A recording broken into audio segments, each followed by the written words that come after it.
Heyo everybody, Haku here with my review for Tower of God chapters 5, I almost said 3 for some reason, 526 through 529, or Season 3 episode 109 through 112, or all the chapters released in March, because I'm going to be doing monthly reviews. Hopefully next week I'll do a review of all the ones released in April. I was just kind of late on this one. Or also, the Yasratcha Flashback is what this is. It was incredible. Some of the series' greatest writing. Potentially, arguably, CU's best writing ever. I just went on like a 4-minute rant. I just tried to record this intro before, but I went on like a 4-minute rant about like what the peak of the series might be. But I'm going to shelve that for now because that's too long for an intro and I really need to get into reviewing this because it's going to be long anyway. We'll do that at the end of the video, talk about maybe the peak of the series. But yeah, I think this is some of Tower of God's best writing ever. It's flashback time. I got over 3 pages of notes. There's a lot of lore stuff and a lot of like theory related stuff that I came across while going through these 4 chapters and taking detailed notes on them, that I was like, oh, we need to have a sidebar about this. We need to talk about this. We need to discuss this. So this is probably going to be a really long video. But if you want a deep dive into these 4 chapters of Tower of God, if you want a detailed discussion, that's what you're about to get. I thought about maybe putting the chapter up on screen beside me like I do with reactions, but I kind of don't really want to do that. And I mean, anyway, you can just listen to this as audio if you feel like, or you can follow along yourself, just pull it up yourself on Webtoons or whatever. But either way, let's start by talking about chapter 526, where we get our intro, because we were with the Yama and Yasratcha fight, and then we go into this flashback, and then this flashback lasts for the entirety of that month's chapters.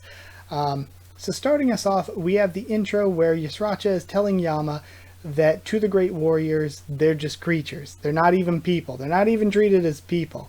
And I think it's our first sort of sign and way of showing Traumare's dehumanization of non-irregulars, because we see that this is the way that Traumare thinks about anyone who isn't an irregular. The only one he's interested in right now going to the nest is Bomb, because he's an irregular.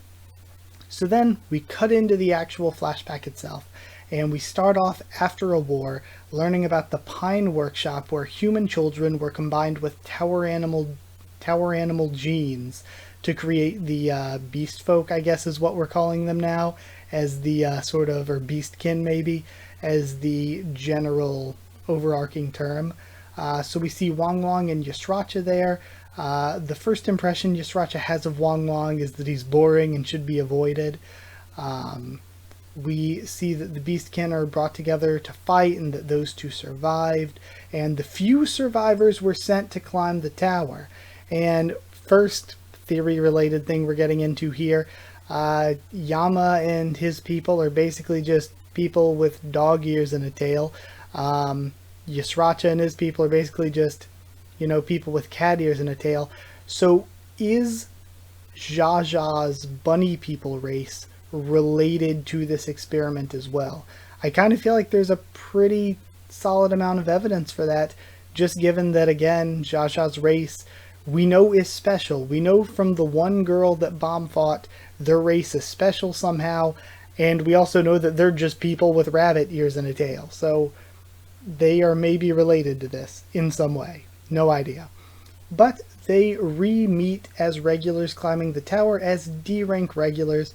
Wang Wang says that he hasn't reunited with any of the others, but some were stronger than those 2, and that is our first big important point here that I really didn't commit to memory after reading this the first time.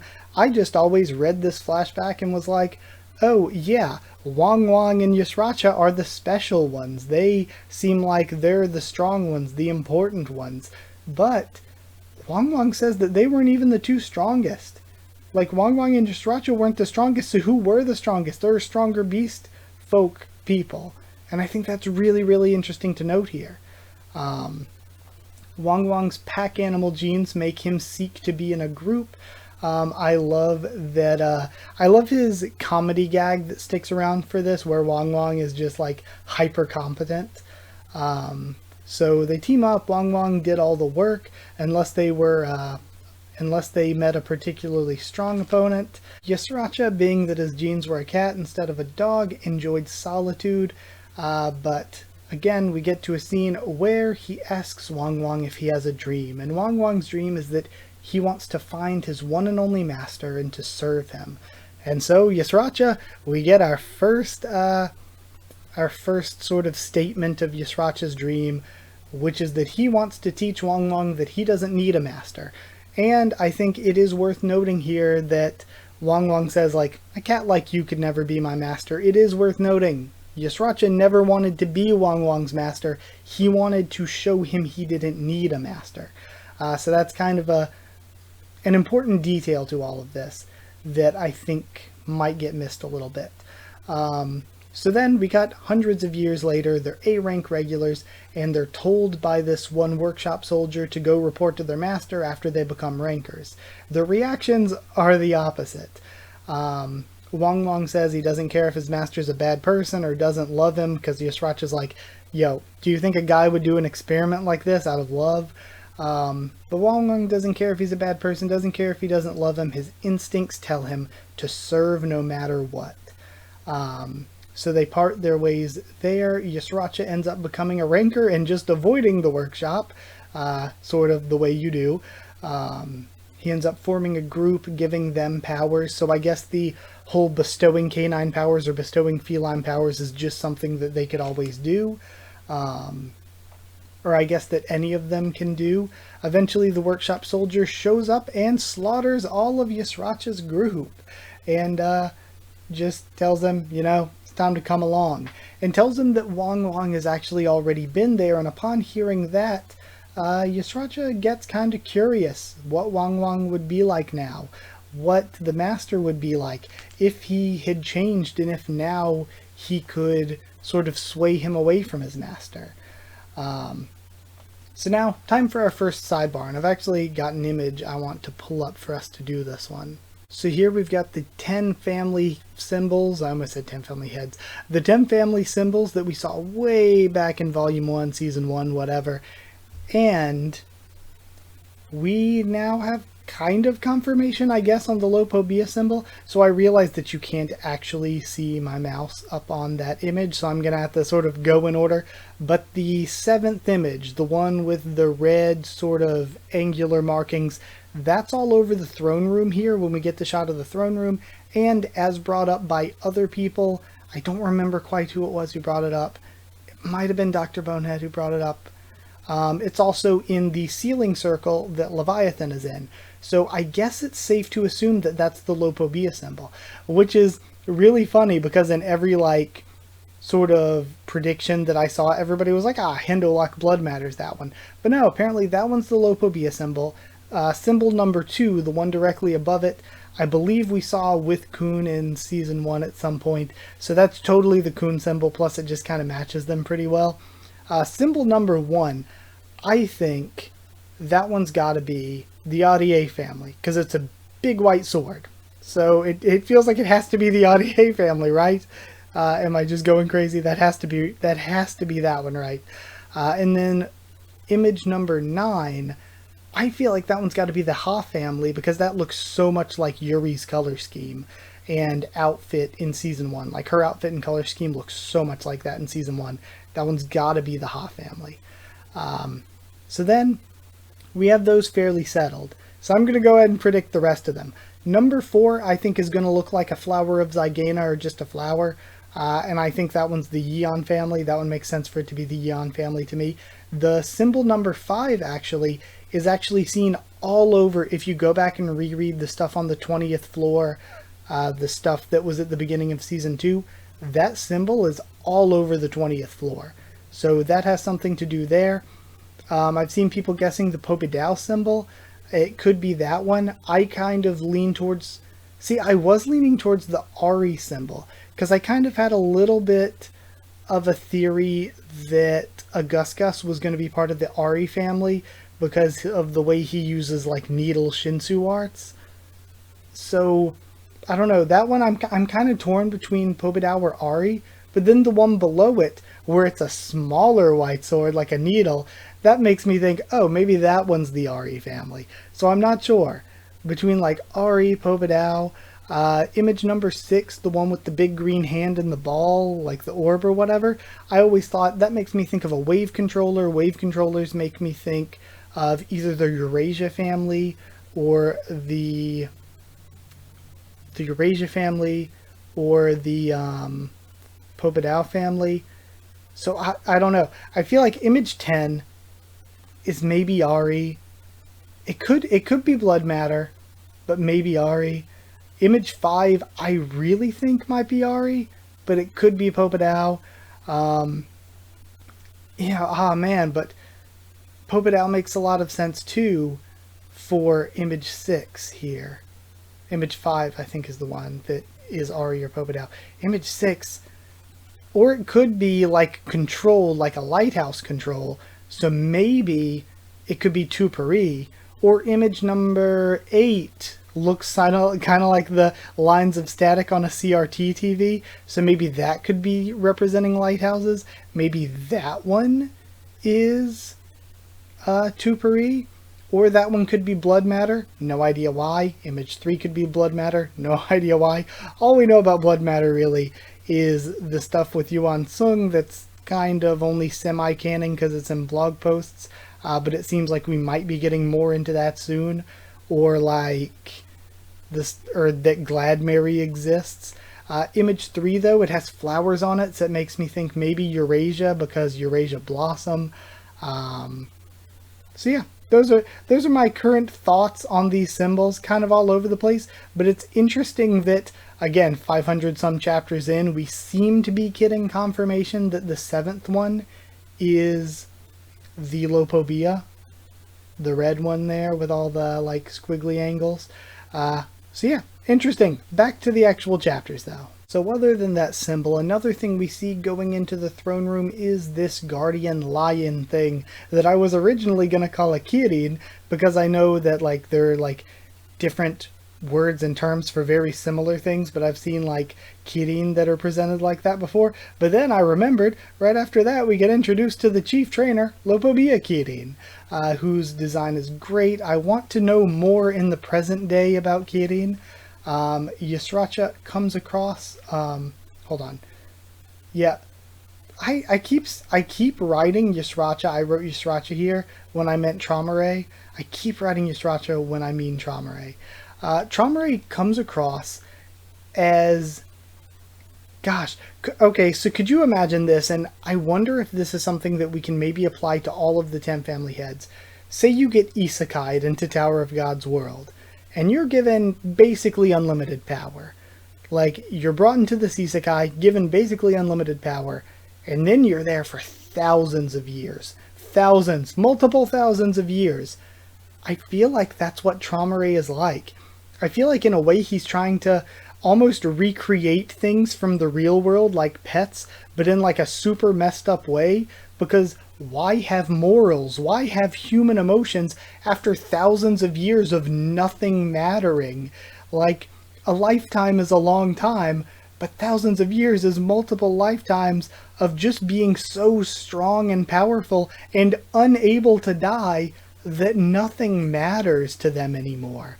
So it's like he's trying to recreate pets in like this horrible off-brand fantasy world way, because why not? Like, what else is there for Traumaray to do at this point?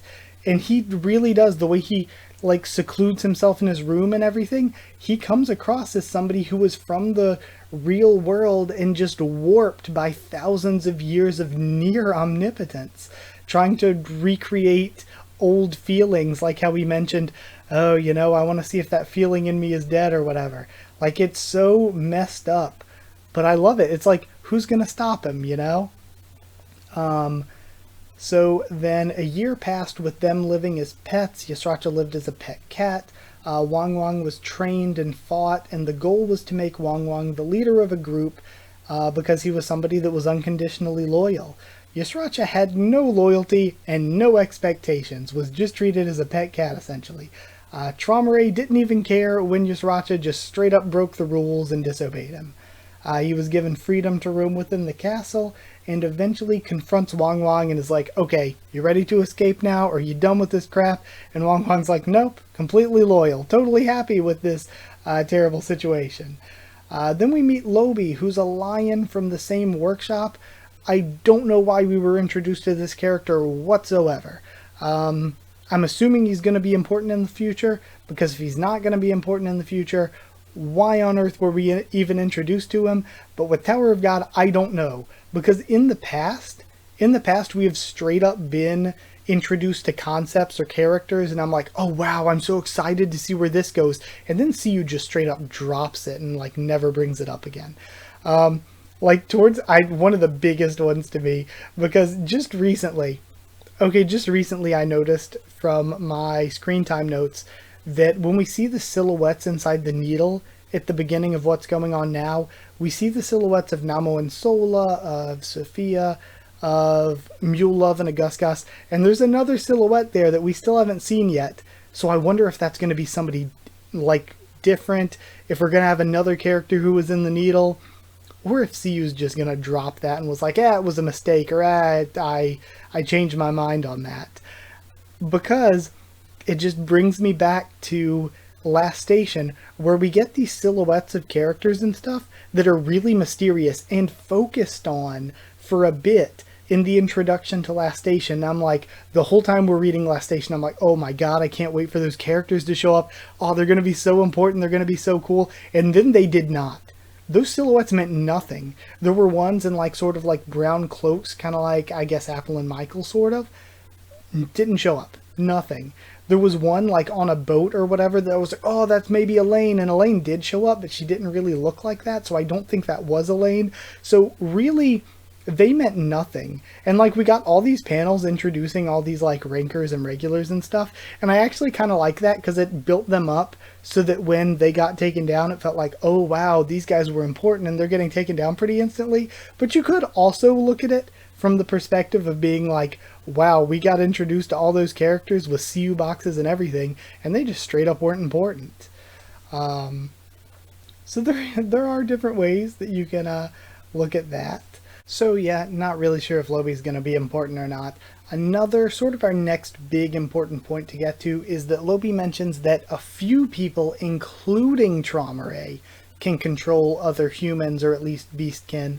So I guess that's really important to note, that the ability to control humans or at least beastkin, we've seen Yasratcha do it, but it's something that isn't just unique to Traumerei, that multiple characters are able to do that.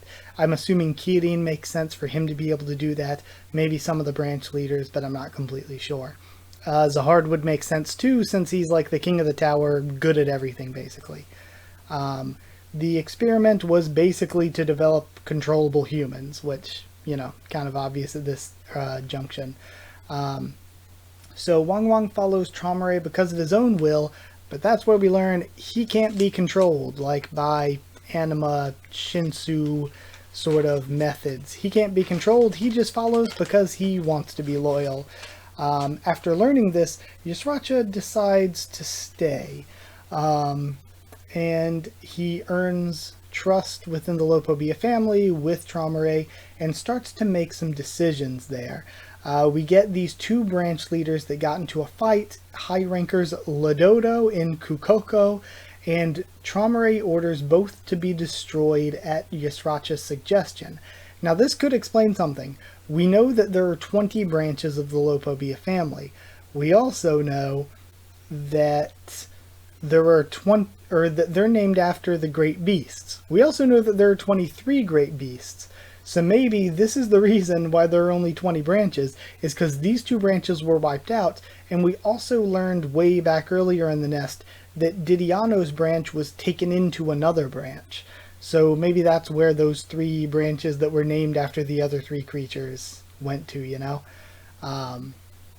So Wang Wang created a canine army over the course of the next like year or so.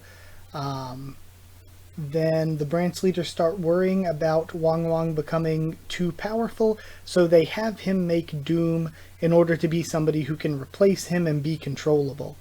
Yasratcha knew that the branch leaders wanted to get rid of him and Wang Wang because they were getting way too influential with Trauma Ray, so he started to make allies within the family and amassed more power than most branches. So again, we have the narration sort of spelling all that out. Then wars kicked off again. We see Zahard coming as a hologram to inspect the army, and Yasratcha mentions fighting to impress Zahard, which might explain a lot about how he became a squadron commander or a corps commander. I kind of like the squadron commander translation more. I don't know. The actual official translation kind of goes back and forth on what they use. I feel like they use corps commander more often recently, but I kind of like squadron. So it could explain how Yasratcha was able to rise to this level when we see that he fought to impress Zahard way back then. We get introduced to the ancient creature Akranak. I love how we're getting to see Zahard's campaign. It's something that I think is really important to note. We've seen or heard multiple times that like each floor of the tower is like the size of North America, I think CU said. So there are like these far reaches on some floors of the tower that haven't really been explored. And where Zahard's army is still trying to explore, still finding new and ancient things, and we're getting here to see a bit of Zahard's campaign against an ancient creature out there. We know that Calavan's people and the essence of bravery was outside of Zahard's empire. We know that the area on the other side of the Wall of Peaceful Coexistence is outside of Zahard's empire. So there are areas of the tower that haven't been explored or just outside of the empire. So again, I think it's really cool seeing a bit of Zahard's campaigns here. From there, hold on, I kind of lost my place a little bit. We learned that the Akranak is one of the strongest ancient creatures and had a slayer as a host. From that wording, Nen Nen may or may not be a slayer. I personally like to interpret it as Nen Nen being a slayer. Until we get further confirmation one way or another, I like to interpret it as Nen Nen being a slayer.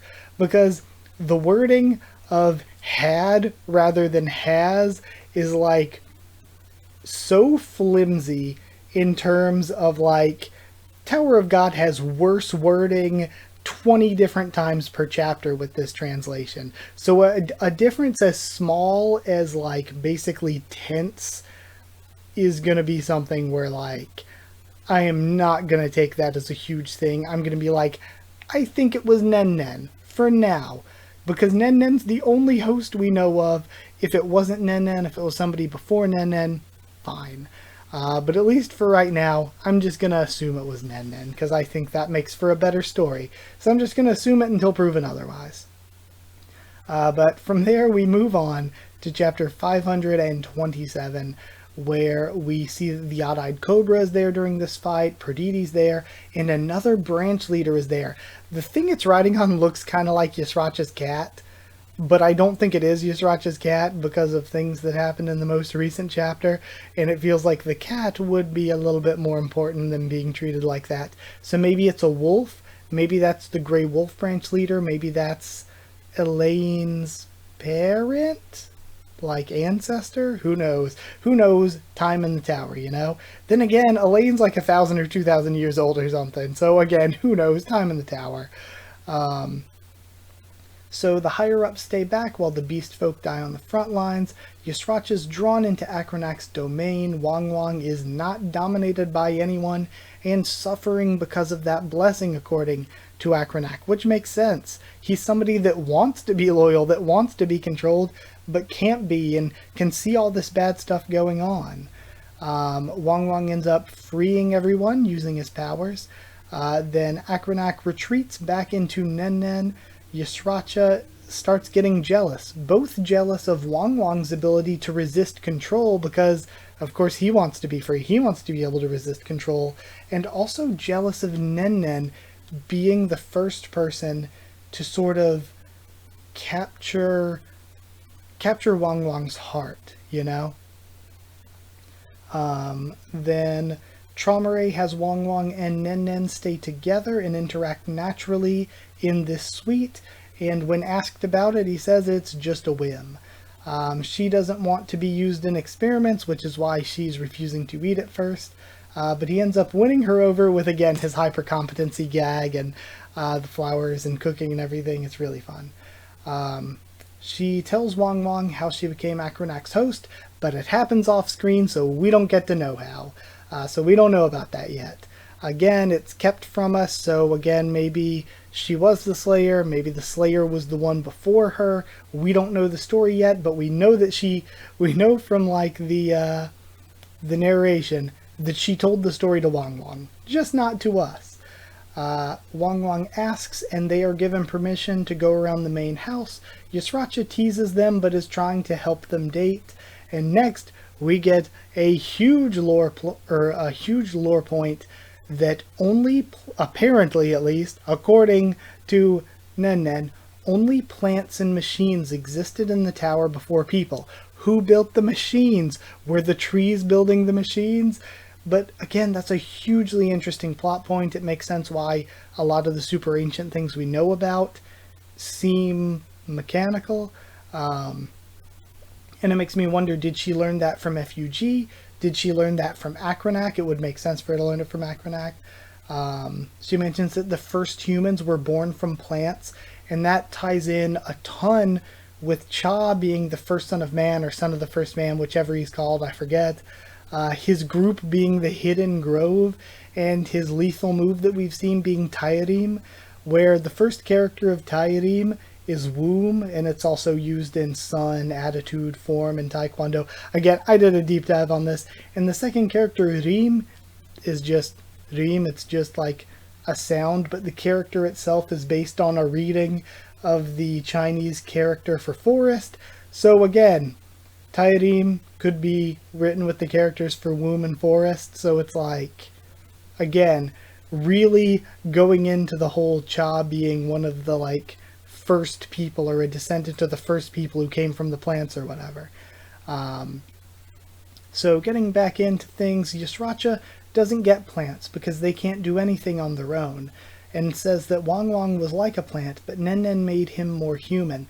And then he asks Nen Nen to pull Wang Wang away from Traumerei, which continues to set this into motion.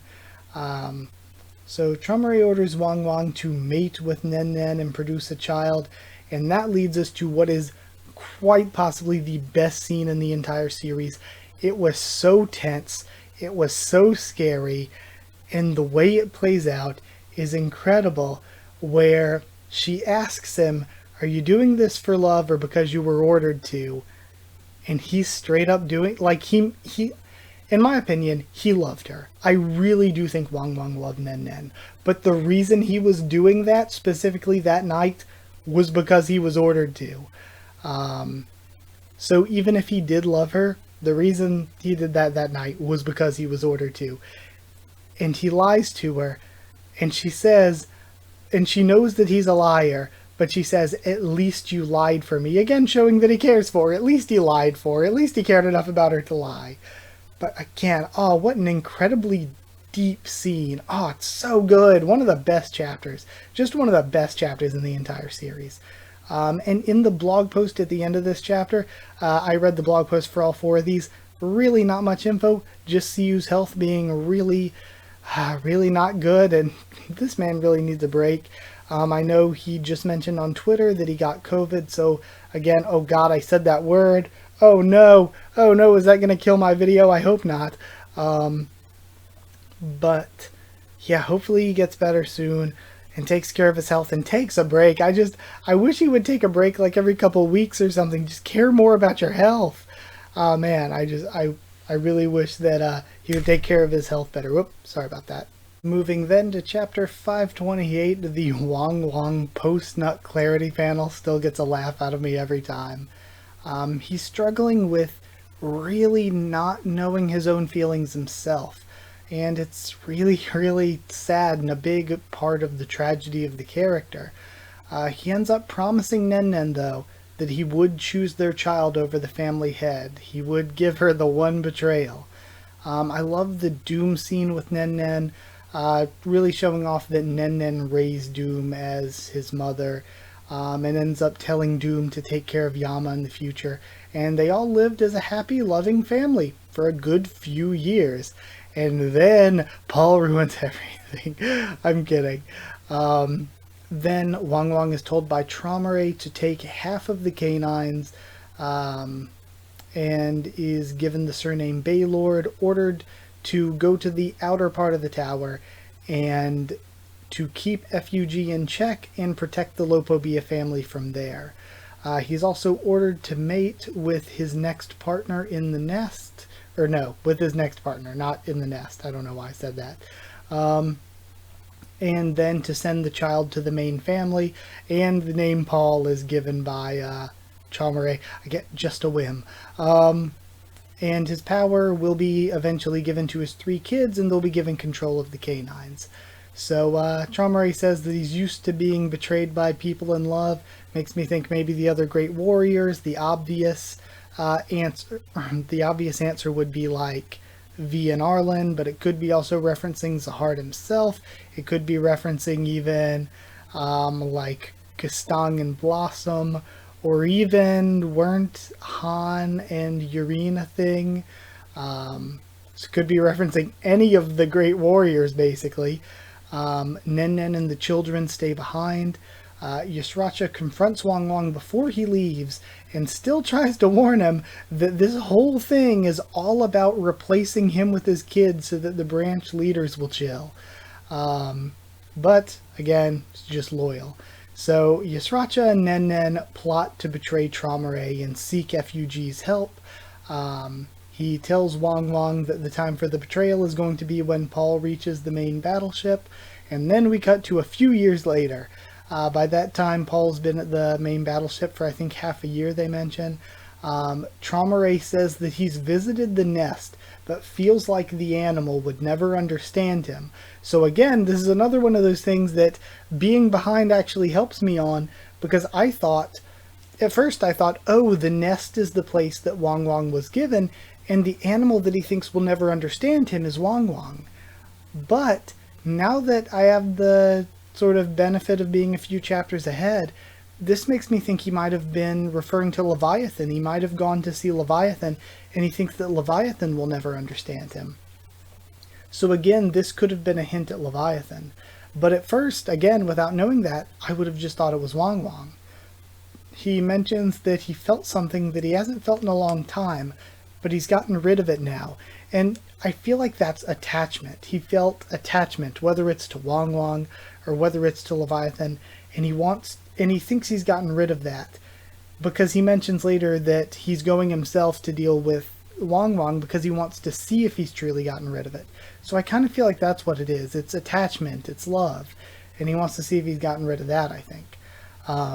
But yeah, he says next that he'll take care of the canines himself to see if that feeling is really gone. In Yasratcha, we get the first hints there with Kirin saying that Yasratcha asked for an audience.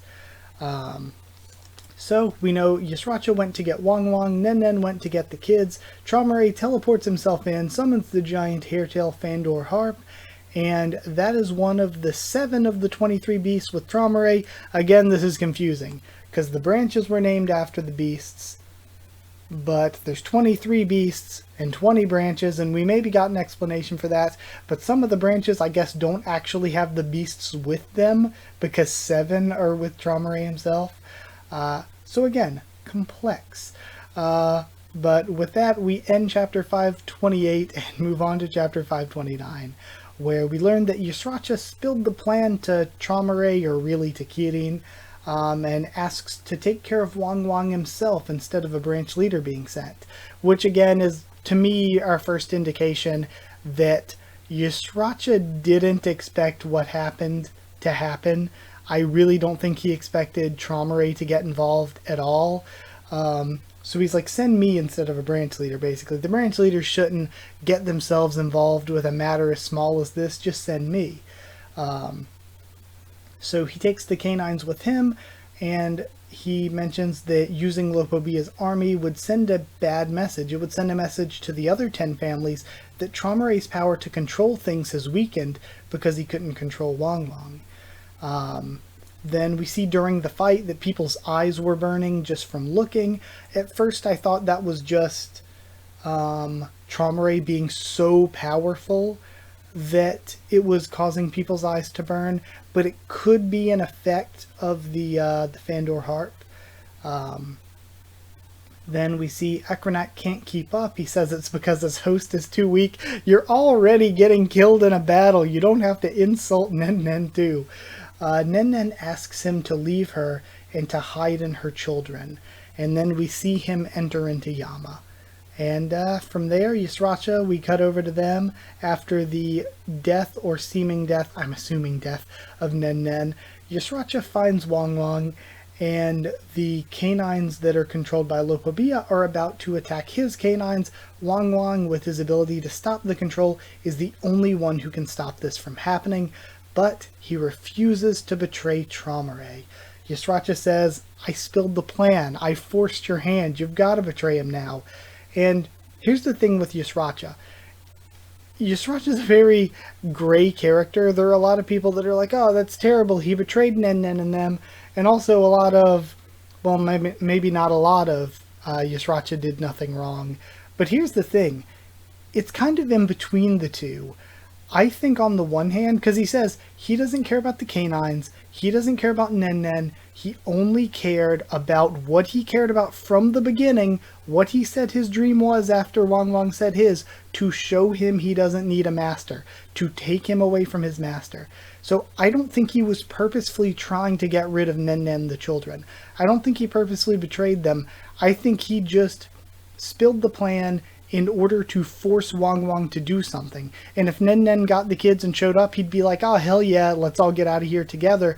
Because he didn't care if Nen Nen and the kids, he didn't care if they died back then. But he also really didn't care if they survived. If they survived, it's not like he was trying to steal Wong Wong away from Nen Nen as well. He just wanted Wong Wong to escape his instincts, to be free. That was his whole plot. And again, we see from later on, I really don't think he expected Traumare to show up. So again, he could have just thought, Nen Nen can handle it even if I spill the beans. This is just to force Wong Wong's hand. Or he could have even thought, once we force Wong Wong's hand, we can then go, like, help Nen Nen. Like, I really don't think that Yasratcha planned at all for this to go this way. At least that's what I get from it. So, yeah, again, sorry, trying to find where I was in my notes. Yeah, because then Traumare shows up, and he's shocked that Traumare involved himself in this. Traumare sees Wong Wong as a traitor, but he says that he can't bring himself to kill him after all the years they've been together, so he takes control of the canines.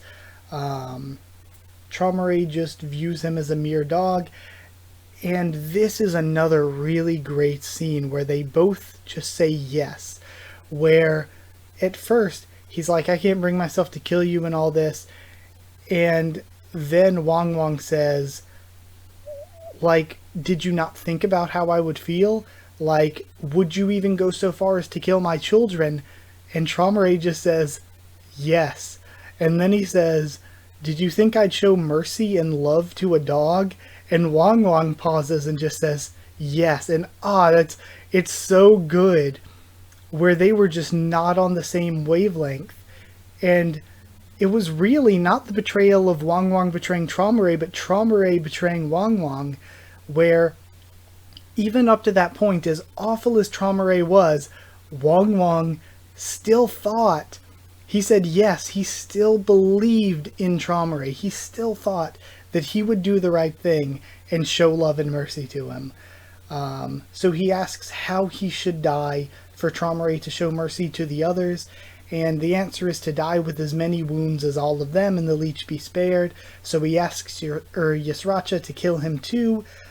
He says that he can't live on without Nen Nen and Traumare. And again, it's Again, interesting that he is still putting Traumerei on the same level as Nen Nen. He can't live without the one he loves and without his master. And he asks Yasratcha to free himself from his obsession by killing him. To be truly free, he needs to get rid of Wang Wang. And that brings us to the end of the flashback. We're left on a bit of a cliffhanger before going back to the present time. Oh gosh, you know what I just realized? 2 chapters ago, I mentioned the blog post thing and that there was nothing really important in the blog except for that one chapter. And the rest was just me wishing Siyu would take better care of his health and take some breaks. I forgot to mention the important thing that he did mention in the blog post for 527. Yeah, that's right. Right? 527, or is it 5? Are we on 537? No, 527. Okay. What he did mention there was that a large portion of this flashback was written during the hiatus, which is again really interesting that a big chunk of this was written so long ago, and we just now got around to placing it here in the story, and it makes me wonder what more, because there's like so much more we need to learn. I know why we didn't learn it yet, because I feel like we can't learn too much before getting the stuff we're getting right now with Yasratcha and Traumerei. But it's interesting, there's still so much from this backstory that we don't quite know yet. Still more about Nen Nen that we don't know. Still more about how it ended that we don't know. Personally, I think Yasratcha killed Wang Wang, and that's why he got like sort of the Lopobia name and got the ability to join the Hard's army, like we learned a few chapters later, is because I think he killed Wang Wang, and that's how he sort of got to his position and all. But there's so many multifaceted characters and incredible scenes during this flashback. The new chapters, again, I mentioned before, gave me so much new context that I wouldn't have had otherwise. This had a bunch of stuff that's super important to the lore. Super important. A lot of stuff important to FUG, to possibly Nen Nen being a slayer, important to Zahard, to the Lopobia family for sure, to Akranak, to the plants and machines, to the possible hint at Leviathan, to the Beastkin experiments. And honestly, I think this is one of Tower of God's high points. One of the high points in the entire series. And this is what I said I would shelve till the end. I think it's one of the series' high points. And that's kind of hard to say because I just asked, when I was thinking about this, I asked on Twitter, I asked on the community tab here on YouTube, what are some of the high points for people? A lot of people said the end of season 1. I got some workshop battle. I got some Bomb versus Zahard on the hidden floor. All of those are incredibly good answers, because what I realized when thinking, oh, that's some of Siyu's best writing, I was like, if I were to ask that question that I asked, what do you think the peak of Tower of God is? What do you think Tower of God's high point is? The best writing? I would, like, almost any answer is acceptable. I think any answer except for the last station, which was kind of and my response to you would be, oh, I can totally see that. Because you look at season 1, and it's like, if you say that's the high point, that's the peak, season 1 is so good. You look at early season 2, if you were to ask me what I think the peak is, what I think the best writing is, I think this is up there actually. But I would say either my favorite arc, Dollar Show, but specifically the climax to Dollar Show, the Bomb versus White, Go to Hell portion, takes all this story and character work that we have been building up and just presents it in the most incredibly beautiful way. And a big complaint that a bunch of people always have, and that I always have, is Bomb being an OP protagonist or getting power-ups, but that power-up there was a temporary thing that made perfect sense for the story that was being told with Joaquin's character, and it is the shining example of Bomb being an overpowered character written so right. Written probably the most right it's ever been written. Like, that is so good to me. But I even think there's one other thing that surpasses that, and that's the untrustworthy room / the praise. If you're asking me the high point of Tower of God, it's either the Dollar Show for me, though I kind of think about Name Hunt Station a little. It's either it's either the dollar show or it's Untrustworthy Room / The Praise. And I'm leaning towards Untrustworthy Room / The Praise is the best of Tower of God. But again, if you were to tell me season 1, I'd be like, yes. If you were to tell me beginning of season 2, Untrustworthy Room Praise, absolutely. Flower of Zygena was, I think, a little bit of a dip, but then we have Right Hand of the Devil, which is incredible. If you were to say the workshop battle is the best, absolutely. The workshop battle is incredible. And I just thought about it like last night when reading everybody's answers to this. It's so incredible because we get bits of Bomb with Team Tang Suyuk. We get bits of Kun's team. We get bits of Team FUG's members. We get like Chang and Quattro and stuff. And we have all these different characters that we're building over the different arcs of season 2. And it all comes together. All of these characters, all of these teams, all of the storylines and plot points that are being told in the first part of season 2 all come together and culminate in one single arc at Workshop Battle. And it's so incredible. And I think that's why Workshop Battle is so great, and why compared to that, Last Station just isn't very good. Because that made me think, Last Station, again, has its problems. I think Last Station's very fun to read, has some like good points with giving screen time to characters like Misang and Yuri, who it feels weird saying we don't see enough Yuri, but we really don't get to see a ton of Yuri. But giving screen time and respect to them as characters and development to them as characters was really good. There are good points to Last Station, but I think overall it's probably Tower of God's lowest point to me. And I think the reason why is we were on Hell Train for a long time.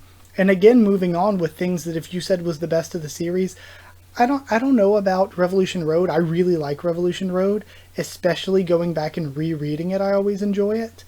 But like, I don't really see that as like a high point. But if you were to say the high point was like the on the Hell Train stuff leading up to Dollar Show and Dollar Show, I'd be like, yes, that's one of the high points for me. If you were to say Name Hunt Station, I'm like, absolutely, another one of the high points for me. If you were to say Floor of Death, I've always said I thought the latter half of Floor of Death just dragged a bit. It felt like we spent too much time on the Hell Joe fight, too much time on leaving the Floor of Death. But like the beginning part with the lore reveals was just absolutely incredible, and the art characters were so good too. So it's like, if you're to say that that's the high point for you, that you can look past kind of the pacing in the end part for how good the beginning part was. And even though the pacing was in the end part, we still get to see Hell Joe versus Yurek, which is one of the like best sort of like showcase fights. I don't really like cinematic style fights, you know what I mean? I don't really like know what to call it particularly, but you get what I mean. It's a really great spectacle fight. That's a good word for it. So if you're to say like that, we get 4 incredible arcs straight in a row. We get Dollar Show, then right after that Name Hunt Station, then right after that Floor of Death, then right after that Hidden Floor, which again, if you say that's the peak of the series, I'm like, oh hell yeah, Hidden Floor is incredible. We get all 4 of those straight back to back to back, and I think that's why Last Station is so weak, because we spent so much time on the Hell Train. We got 4 absolutely incredible banger arcs, one after another, and then instead of doing the workshop battle thing of all of the characters, all of the storylines from these arcs culminating in one place, we kind of ditch the characters that have been important for those arcs, like bit by bit. Characters that are important for the Dollar Show, like Akka and Daniel, are discarded after that. Characters important, like, say, Ron's team, are discarded after Name Hunt Station. Floor of Death characters don't really come back after that, some of them. Then Hidden Floor characters, some of them don't really come back, and then we ditch Rachel's team and stuff at the beginning, really. And even Wangan gets basically no focus in the Last Station. And we basically discard all the like, it's not all these characters and storylines building up. We basically end all those characters and storylines before Last Station, and Last Station just showcases a bunch of new characters, which is cool, but it's not a climax to the Hell Train in the way that Workshop Battle was a climax to the first chunk of Season 2, which is another reason I think it's kind of a low point.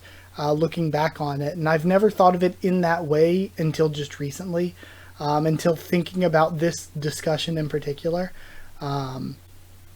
But then again, with Season 3, I think maybe the cage was the weakest part of Season 3. But again, if you really, really liked that and thought it was the height, there's still a lot of things to like about it. If you were to say the height for you was the walls, the Wall of Peaceful Coexistence and Forget-Me-Not, I'd be like, oh hell yeah, those are incredibly, incredibly good arcs. If you were to say the nest was the height, again, I've been fairly unmoved to use a common Naya saying. I've been fairly unmoved by the bomb stuff, but all the stuff outside of the bomb stuff, all the flashbacks in the nest have been incredible. The lore and world building stuff, incredible. The side character content, the Lopo, Bia family, and Zahard's army versus FUG and Bomb's allies has been incredible. So like, if you say the nest is the best to you, I absolutely get it. Plus you get a bit of that like sort of recency bias in there. Like, so any answer basically besides the last station to me, and I'm like, yeah, you could argue that that's the height of Tower of God. And I think that's because there's so many other series that I read where it's like the series builds up, and then there's like a high point, and then it just kind of falls off from there. But for Tower of God, you get these spikes where it's like, oh, that's great, and then we calm down a bit, and then, oh, it's great again, and we calm down a bit. And I think that for a long-running series, that kind of sets Tower of God apart from any other long-running series I'm reading, where there are parts in other long-running series where if I try to reread them, I'm like, geez, can we just get to the good part already? But with Tower of God, it's kind of like every part is the good part. Because like whether I'm rereading like Season 1 or early Season 2, late Season 2, no matter what part of the story I'm reading, there's always something to look forward to. Like, there's always high points. And yeah, just thinking about this discussion got me thinking about that. That had nothing to do really with these 4 chapters other than saying that they're incredibly, incredibly good. But I loved talking about them with you all. Like I said, next week, hopefully, I will do a review of the next 4 chapters, so expect another 4-chapter review next time. This is incredibly long. I expected it to be incredibly long when my notes were over 3 pages, and when I was like, there's a ton of sidebars I want to talk about. But it was kind of more disorganized than I thought it was, or thought it would be, and that's because I had to stop recording multiple times in the middle of it to go answer the door because there was a delivery, to get up and get my charger because my camera battery was dying. There's a lot of things I had to stop in the middle of recording this and go do, so it felt kind of janky to me, but hopefully I can Frankenstein it together in some way that is worth watching to all of you. But either way, hope you enjoyed a deep dive on these 4 chapters. I love them. Some of the best in Tower of God in my opinion. And that's my impression of the nest too, outside of the bomb stuff, which again, I don't hate the bomb stuff. I'm just kind of like on it. So I guess that like when people say, oh, all you do is complain about the bomb stuff, it's kind of just because like you're seeing the difference in quality of my reaction to something I think is incredible, like the best, and something I think is meh. Like I'm just generally just baseline, par for the course, on the bomb stuff. But the stuff outside of the bomb stuff, incredible. All some of the series' best. The flashbacks we got for Yasratcha's subordinates and the fights with them, some of my absolute favorite stuff in the series, and I am straight up genuine with that. I love that stuff. I know some people didn't like it. They're like, oh, why can't we see more bomb? But no, these flashbacks throughout the entire nest have been heat the best. Yep, I guess that's where I'm ending with this. Thank you so much for watching. Like if you did like the video, comment down there to tell me what you thought of these chapters, my thoughts and reaction and all that. Subscribe for more Tower of God, much more on the channel. Follow on Twitter if you want. If you want a link to the Discord server, ask and I can give you a link, free and open for anyone. And if you want to help support the channel on Patreon, thank you. It's patreon.com/Haku of the Tubes, or a link will be in the description. It really does help me to continue to make videos. Huge, massive, massive thank you to those of you who are already patrons. It really does help so much. Maybe I should just start doing a Patreon or a patron shout out at the end of each video. I'd like to do that. Yeah, maybe I'll start doing that. But either way, thank you to everyone who has been a patron or who is one. And yeah, that's it. Thank you to all of you, don't feel pressure if you don't want to. It does definitely help me continue to make videos, but if you don't want to, it's totally fine too. I just really want to talk about Tower of God. So thank you so much for watching, and I'll see you all next time.